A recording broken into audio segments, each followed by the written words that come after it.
Latch the windows, lock the doors, and put the kids to bed. It's time for another episode of Tales from the Garage!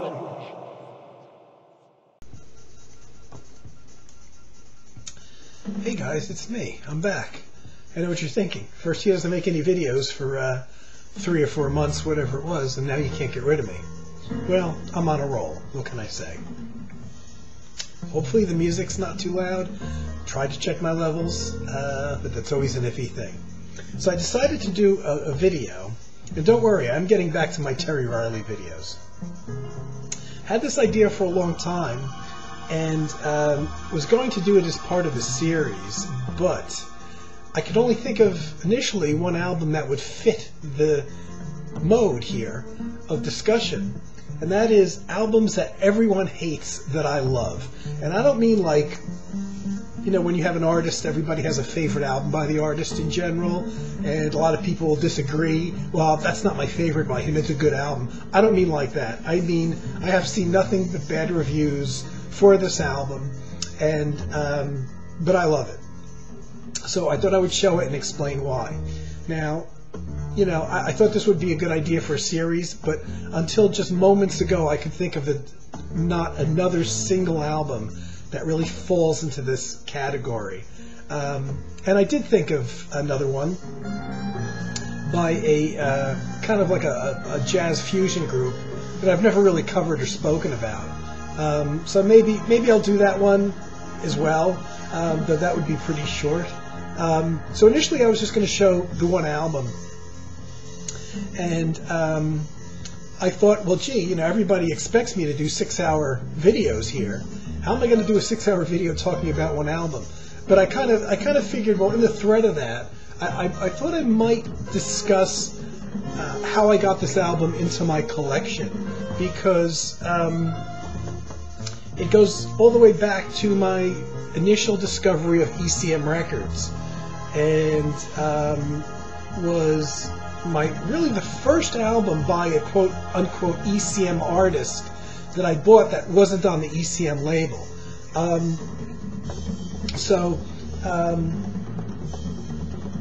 How do I start? I'll start with my whole history of ECM. And I've got, I don't know, 6 or 7 albums here, that's all. I'm not going to talk so much about the individual albums, but I'm going to show them.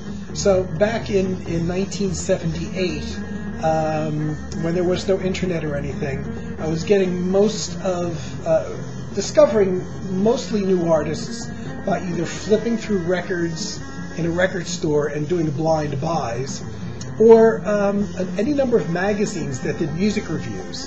And I always talked about this one that was really good called Record Review, that was nothing but album reviews by category. They had a rock section, a jazz section, a classical section, and everything else section. And they did a write-up on an album that sounded incredibly interesting to me, though I'd never heard of the artist or anybody involved of the players on the album. And so I went to the record store, and it took me 3 trips to find the album, because it didn't sound like a jazz album. And I don't think it was necessarily written about in a jazz section of a magazine. But it's Bar Phillips' 3-Day Moon, recorded in 1978, in March of 78, and released late in 78. And I read about it as a new release, and like I said, it took 3 trips to the record store before I found somebody who was working at the record store who could tell me where the album was located. I looked at, you know, the weird thing is, I think I looked in classical even. I looked in the jazz, in the rock section. I looked in the imports section just in case somebody threw it in there, because that's happened before. I've seen domestic albums by artists that I don't think the people working at the record store had any inkling who they were, so they would throw them into the import section. I remember buying a Harold Budd album in the import section that wasn't an import one time. And but for some reason I never thought to look in the jazz section.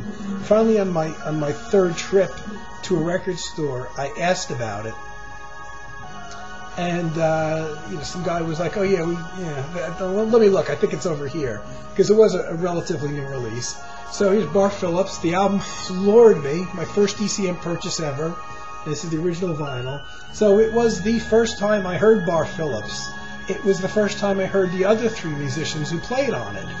Trilok Gurtu, who had no solo albums out at that time. Trilok was very young when this was recorded in '78. I think he was just starting to do gigs outside of the native Indian music kind of thing, that he started in.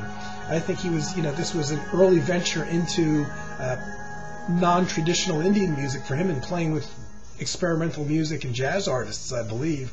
Dieter Feichner on synthesizer, a guy who, for many, many, many years, I went looking for solo albums by and didn't get anything until a few years ago when I finally came across, after Dieter's passing actually, came across an import CD box set of recordings he had done. And Terje Repdal. This is the first place I heard Terje Repdal on guitar and guitar synthesizer. Now, not being somebody into jazz yet at this point, I love this album right off the bat, but it also helped that there was so much electronics going on. Dieter Feichner's synthesizer was really rich. I love the sound timbres he gets, and just the samples, or whatever you want to call them, the actual quality of the sound. And Terje plays organ on here in addition to guitar and guitar synthesizer.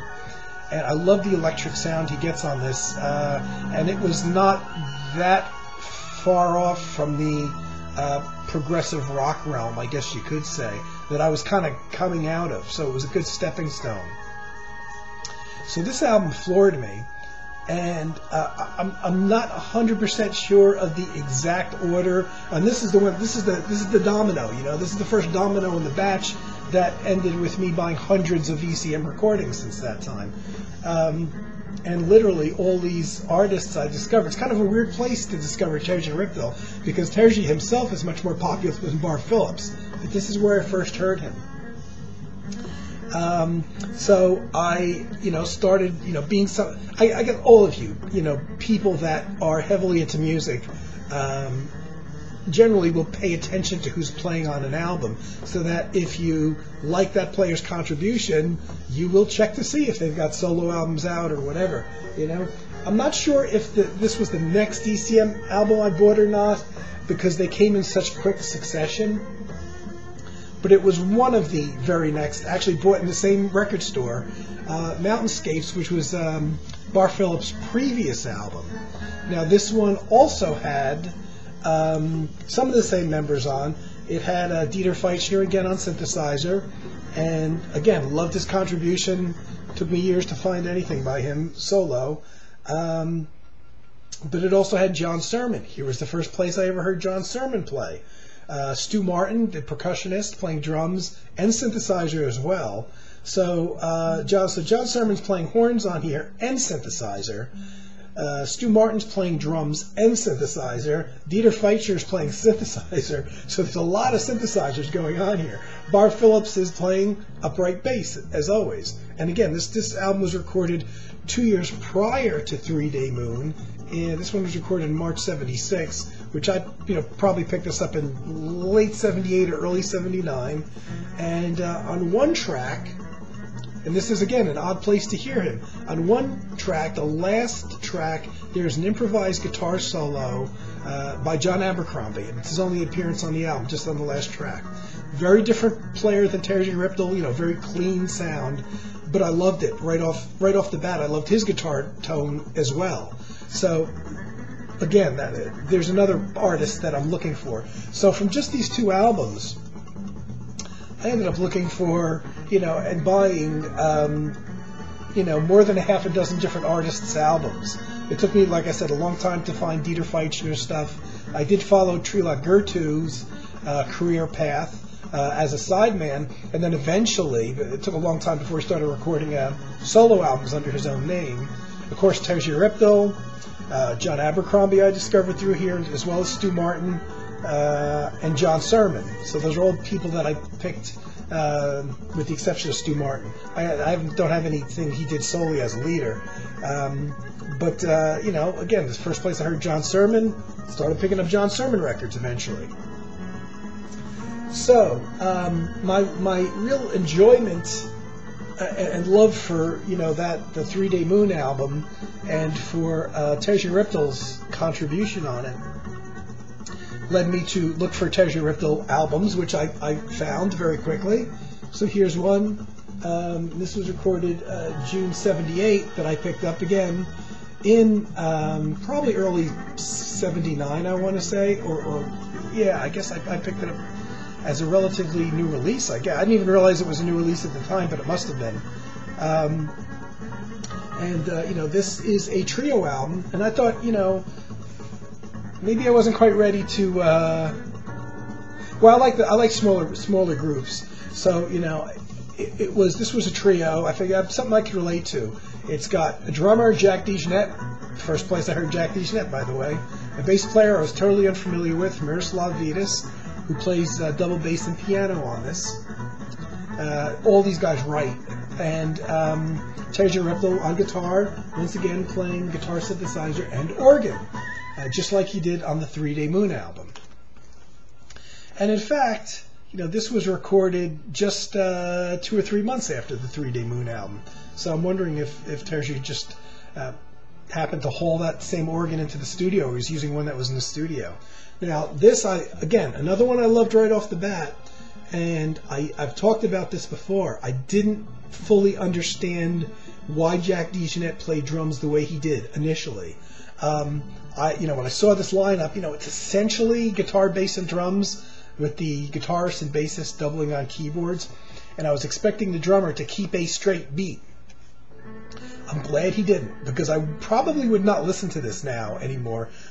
If he had been doing the kind of predictable drum thing that people would expect in a setting like, or expect drummers to play. What I didn't know at the time was this is Jack DeJohnette basically playing John Christensen style. Now, Jack DeJohnette can play in any style. He can play mainstream jazz. He played heavy funk, and backbeat stuff when he was playing with Miles Davis around the Bitches Brew era and afterwards. He's played free jazz. He's played in a lot of different styles. And I don't know if his selection, why he plays the more abstract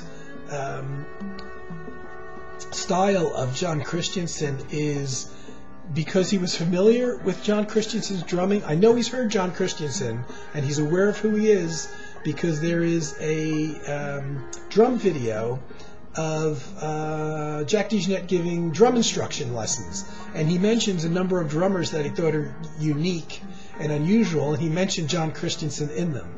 Now, which was a number of years after this was recorded, but I'm getting the feeling that Jack was familiar with John Christensen. Maybe he had heard him play on earlier Terje Reptel albums and thought that maybe he should play in that style too. I'm not sure.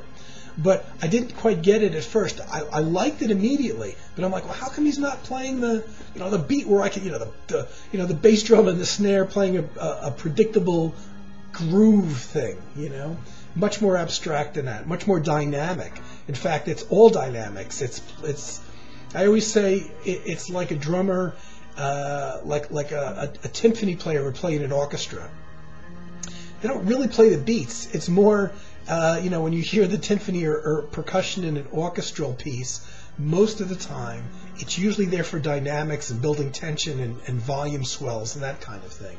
And that's the John Christensen style, and that's kind of the style that Jack plays on this album. And he's done other times too, but this is probably the best example of him playing in that style. But I loved it right off the bat. It took me a while to comprehend Jack's style. I had been listening to some kind of experimental music at the time, so the rest of the music didn't sound weird or unusual to me. And by the way, actually, so far, all of these albums I'm going to show are actually my all-time favorite albums by any artist. So it's strange. All of these early ECM purchases were just albums that, you know, were 40 years later now, you know, or more, you know, still not only resonate with me, but are my favorites. You know, these are the things that I would take with me if the house were burning down and I could only grab 100 albums or whatever, you know. So, you know, my appreciation of what Terje Reptel was doing led me to also buy this very early on. This is Terje Reptel. This is my favorite album by him of all time. After the Rain, I got turned on to the fact, once again, that it's just all solo. It's just Terje playing everything. And again, some of the music initially was a little bit over my head. Terje's wife at the time does wordless vocals on a couple tracks. You can barely make them out because whenever they exist on the two tracks that they're on, there's also a string synthesizer playing, and her voice kind of blends in with that. But essentially, it's a Terje Reptel solo album where he's playing electric and acoustic guitars, and actually the only example of Terje I've ever heard play acoustic guitar, which is on two tracks. One of them is just an acoustic guitar solo. Sorry about the glare.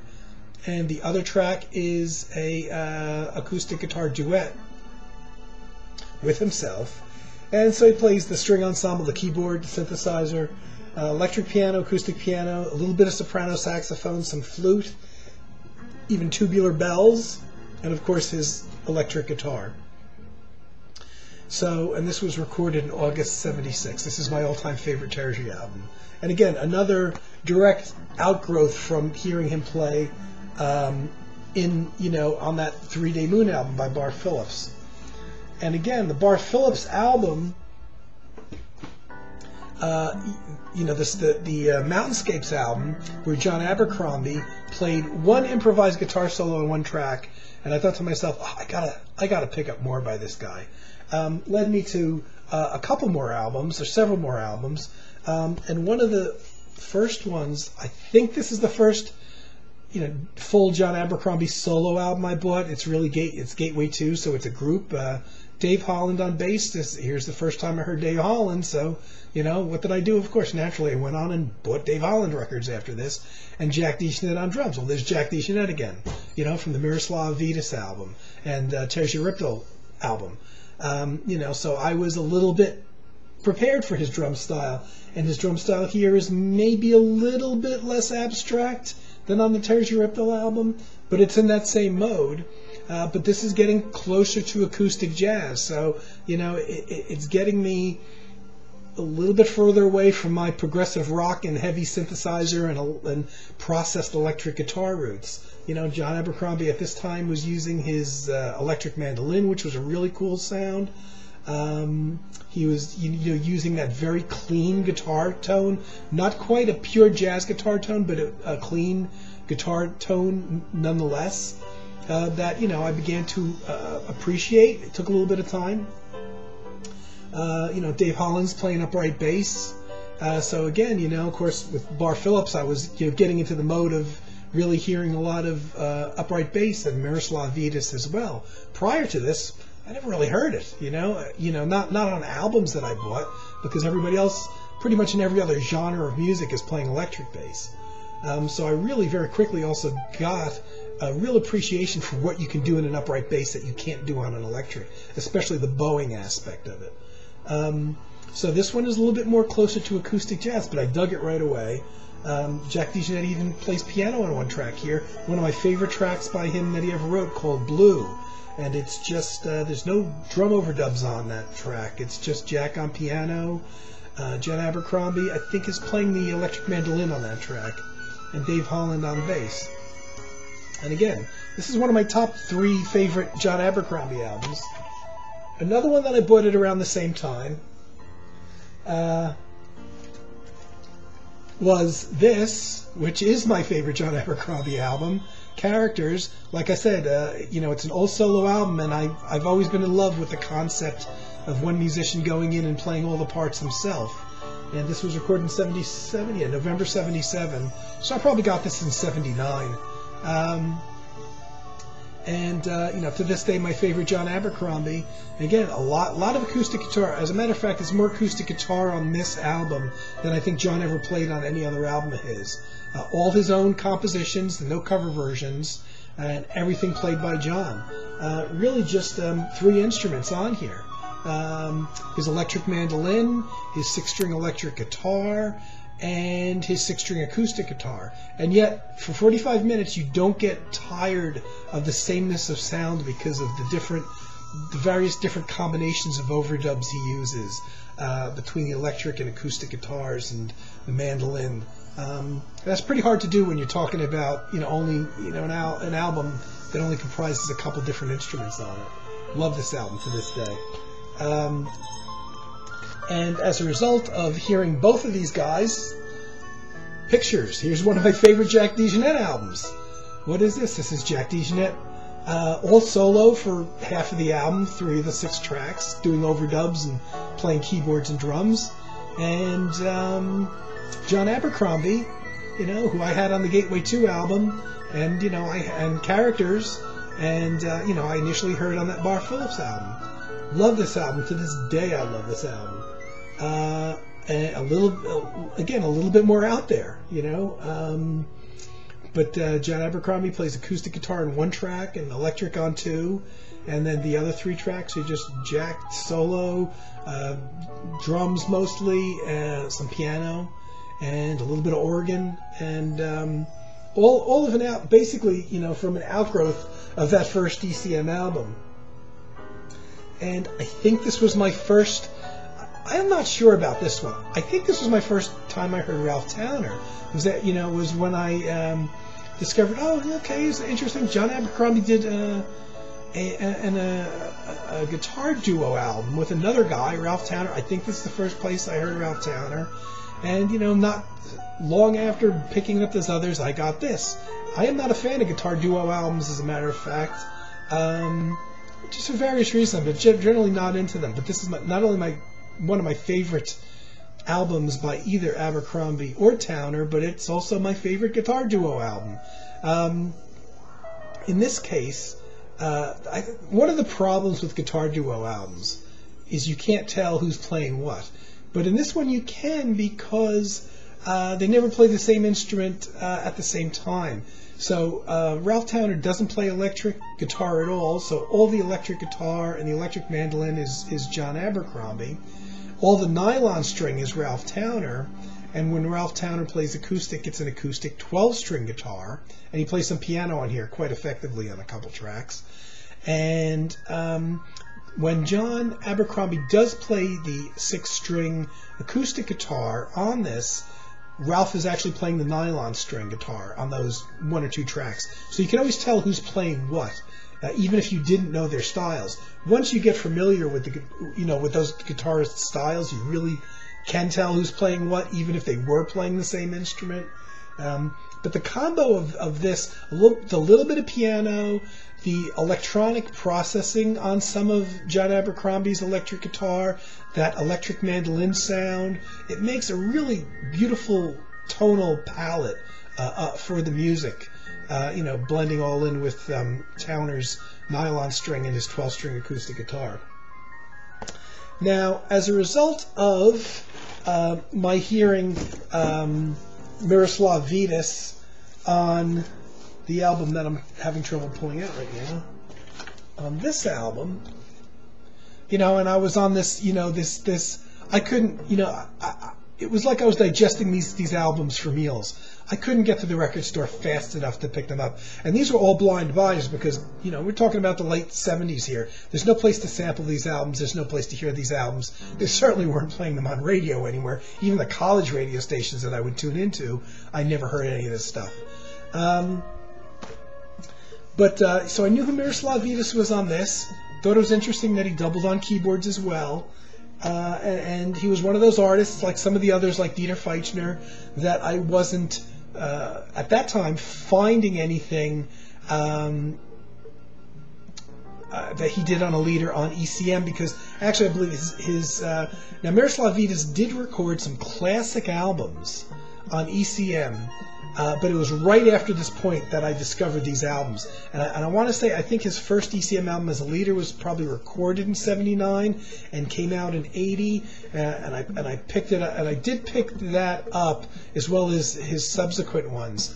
But as of the time that I was first looking for all of these artists, Miroslav Vitous had not yet recorded anything for ECM. So the first album by, what I would consider an ECM musician that I purchased that wasn't on the ECM label was the subject of this video, and that is albums I love that everyone hates. And that's Miroslav Vitous' album simply titled Miroslav. This was an album, one track was recorded in December 1976. The rest of it was recorded in July '77 and probably came out late in '77, early '78, and I probably picked it up in early '79. And this was on Arista. It has kind of a big label for a jazz musician, to be honest, especially one that's not well known. Very funny that this was released on Arista. Now, I think it originated, I believe they probably bought the rights from a European label to release this, because I know in Europe, and I think the CD edition of it came out on Freedom, the Freedom label, which I think is a European label. And even this on here says Arista Freedom. So yeah, I guess I think this was more of a European release that for some reason Arista decided to just pick up and distribute here. And what this is 6 tracks. And one of the reasons I bought it was because it's essentially Miroslav Vitous solo with a percussionist. The great late Don Alias plays on 5 of the album's 6 tracks, and there's a percussionist that plays on the one other track. His name is Armin Halburian. And he plays percussion on the one track that was recorded in December 1976 that appears on this album. And this one track, called Sonata for a Dream, is actually the best track on the album. And I think what happened is, Miroslav was either in the studio and recording as a sideman for somebody else, or was recording demos, or I don't know what, and had this guy Armin Halburian with him, and he recorded this one track that was so good that it made him want to record a whole album to support this track, basically, because it definitely is the best track on the album. And the liner notes, which I haven't reread to do this video, but I know from the past, I was referring to, Miroslav saying, well, if I had a bigger budget, I would have probably hired an orchestra to play a lot of the parts that I play on synthesizer. But, again, one of the things that turned me on to it was hearing that Terje Rypdal, Miroslav Vitous, Jack DeJohnette album, but also because this was essentially a solo album with a percussionist along. And Miroslav is playing his upright bass. He's playing acoustic piano, electric piano, the ARP string ensemble, synthesizer, and a MIDI Moog.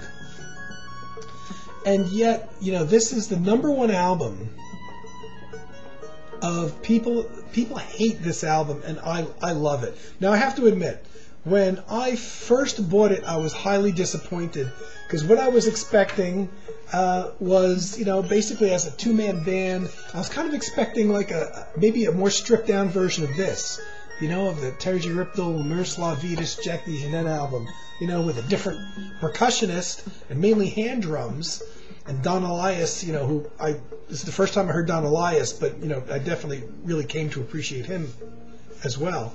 And I can definitely understand why people don't like it. I was kind of disappointed. The part of the disappointment I realized was because this isn't nearly as well recorded as your typical ECM album. Definitely not the ECM studios being used here or the ECM engineers.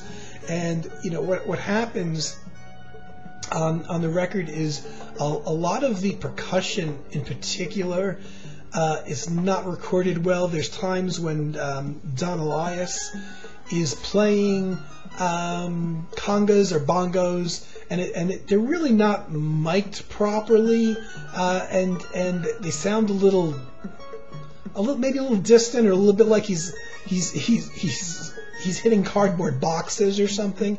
The one thing with the ECM engineers is they know how to record percussion, whether it's tiny hand percussion and get a good, clean, deep sound out of it, or full drum kit, and anybody that's specifically heard, John Christensen or Jack DeJohnette's drumming, and especially on here, the way it's recorded on this particular album, the drums are just incredible. The way they sound, the clarity that they're there.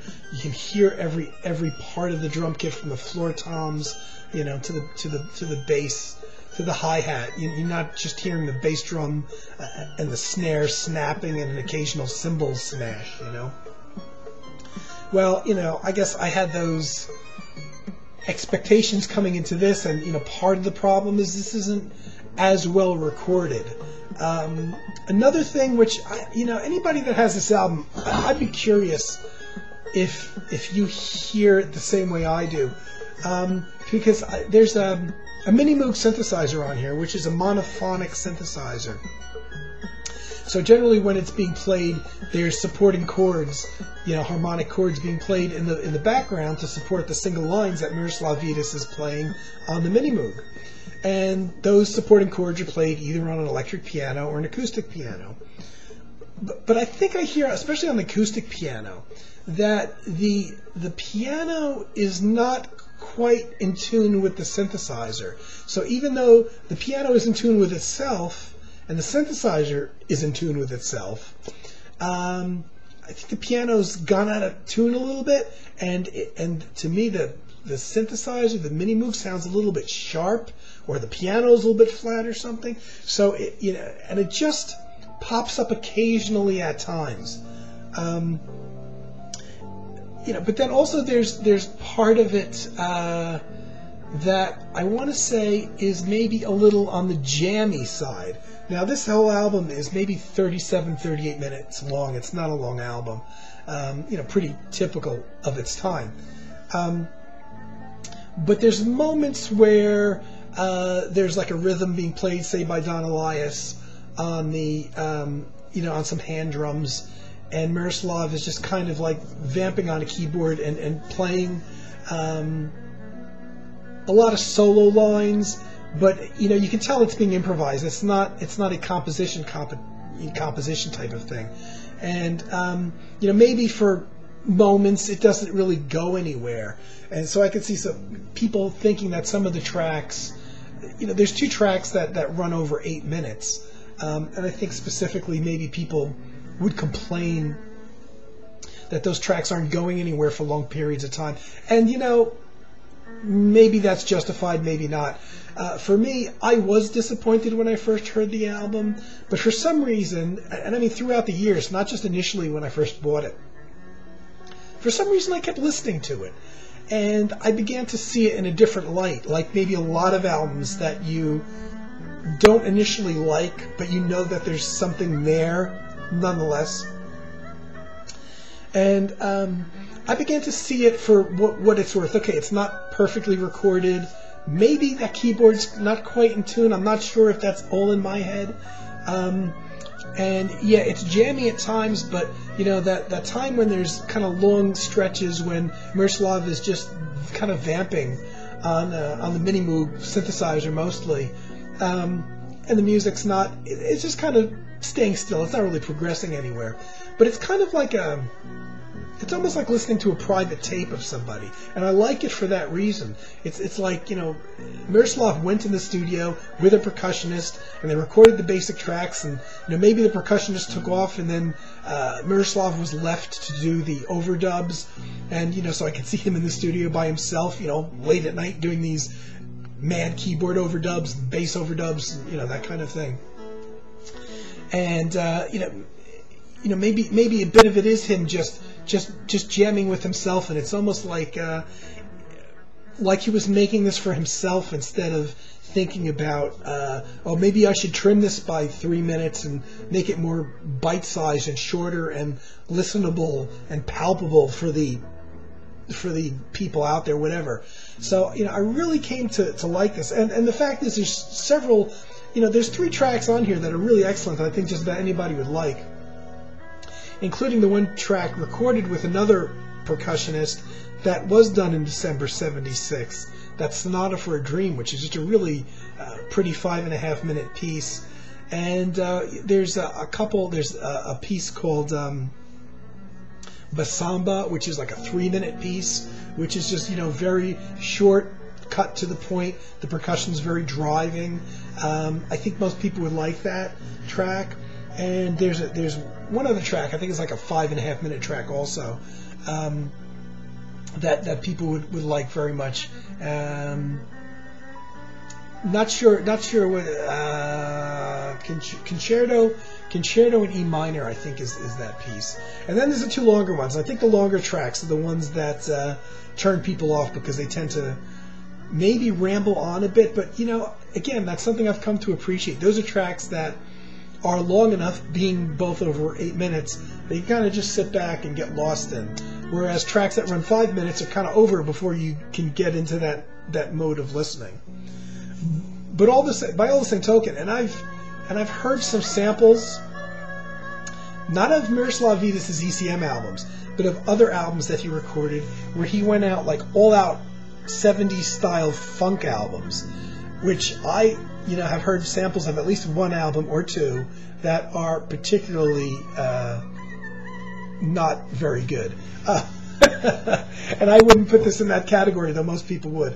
So here's my number 1 album, Miroslav Vitous, Miroslav, from 1977, on Arista Freedom Records. I love it. I still listen to this, all the time when and I tend to associate it with this album. Musically, they're not really have anything in common, but it was the first time I heard Miroslav, and the first thing I picked up by him after hearing him here first on this Riptile Dijonette Miroslav Vitous album. So whenever I play this, I tend to put this one on as well. So I thought this would be a different, and I've thought about this for since I started doing videos. If I should do a video on this album, the album that everyone hates that I love. And like I said, I can only think of one other album that really fits that mode. And it's by kind of like a fusion group that I've never really even spoken about, and it's probably a lot less interesting than this would have been. But for what it's worth, you get my number 1 choice for album that everyone hates that I love, and also pretty much my whole beginning history with ECM and all the ECM musicians, all in one neatly wrapped package. What more could you possibly ask for? And to whatever extent you could hear it in the background, I'm trying to get the it's not easy, but I'm trying to get the music mix right, the background music mix right, so that you can hear the music but not it doesn't drown me out. But this is the album that has been playing the entire duration. We've actually got through the whole thing.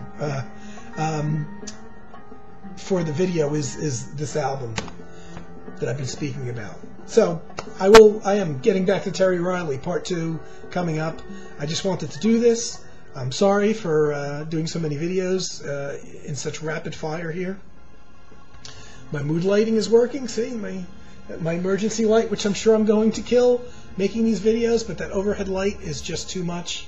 And hope everybody's doing well. I hope this video is worth your time. And I will be back all too soon. Take care.